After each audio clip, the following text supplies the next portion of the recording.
তোমাদের একটা ফানি গল্প শোনাই। তো যাদের মন খারাপ আছে অবশ্যই মন ভালো হয়ে যাবে, এটা আমি কথা দিতে পারি। যদি হাতে কয়েক সেকেন্ড সময় থাকে তাহলে আমার গল্পটা শুনে যেতে পারো। তো ছেলেটার নাম সুঙ্কু। তার সমস্যা একটাই, সে ইংরেজিতে কথা কইবারই পারে না। কিন্তু ম্যাডাম তো রেগে মেগে পুরো আগুন। সুঙ্কু, তুমি যদি কালকে ইংরেজিতে কথা বলা না শিখতে পারো, না শিখে আসো, তাহলে কিন্তু তোমার খবর আছে। তো সুঙ্কু তো ম্যাডামের এই কথা শুনে ভয়ে ভয়ে বাড়িতে গেল। আর পরের দিন সুঙ্কু যখন স্কুলে আসতেছে, তখন অনেকক্ষণ আসার পরে দেখতেছে একটা ছেলে একটা মেয়েরে বলতেছে কলে, হ্যালো ডার্লিং। তখন সুঙ্কু বলল, এই তো পাইছি রে, এটাই তো ইংরেজি।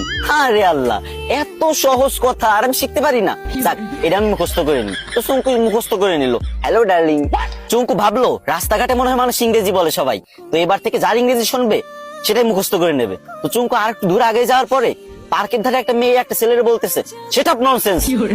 তো চুঙ্কু বলবো, এই তো আর একটা ইংরেজি পাইছি, সেট আপ ননসেন্স। এটা শিখে নিল। চুঙ্কু তো মহা খুশি, ভাবতেছে মনে মনে, কি রে, আমি দুইটা ইংরেজি শিখে গেছি, আজকে তো ম্যাডাম আমার কিছু কইতে পারবে না। আর একটু আগে যাওয়ার পরে বাস থেকে লোক নামবে, ঠিক আছে, তো সুপারভাইজার বলতেছে লেডিস ফার্স্ট, লেডিস ফার্স্ট। তো চুঙ্কু ভাবছে যে এই তো শিখে ফেলছি 3 নাম্বার ইংরেজি, 3টে ইংরেজি শিখে ফেলছি, আমি তো পারি না ইংরেজি, 3টে ইংরেজি একসাথে শিখে ফেলছি, ম্যাডামরা তো যাই ফাটাই দেবো পুরো। তো চুঙ্কু তো মহা ভাবসাব নিয়ে পুরো নায়ক শাকিব খানের মতো হাঁটতে হাঁটতে স্কুলে চলে গেল। স্কুলে যাবার পর যখন ম্যাডাম ক্লাসে আসলো, তখন সবাই দাঁড়ায় বললো, গুড মর্নিং ম্যাম। তখন চুঙ্কু তো ইংরেজি শিখছে এবার। তো চুঙ্কু কি বলবে? চুঙ্কু বললো, হ্যালো ডার্লিং। এই কথা শুনে ম্যাডাম তো পুরো রাইগে মেগে ফায়ার। ম্যাডামের কান, নাক, চোখ, মুখ সব জায়গাতে আগুন বেরোচ্ছে, আরো কোন জায়গাতে যে আগুন বেরোচ্ছে কোনো ঠিক নাই, ঠিক আছে। তো চুঙ্কুরে বললো, হাউ ডেয়ার ইউ। চুঙ্কু বলছে, সেট আপ ননসেন্স।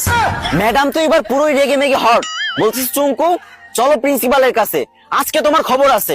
এদিকে চুঙ্কু বলতেছে, ম্যাম লেডিস ফার্স্ট।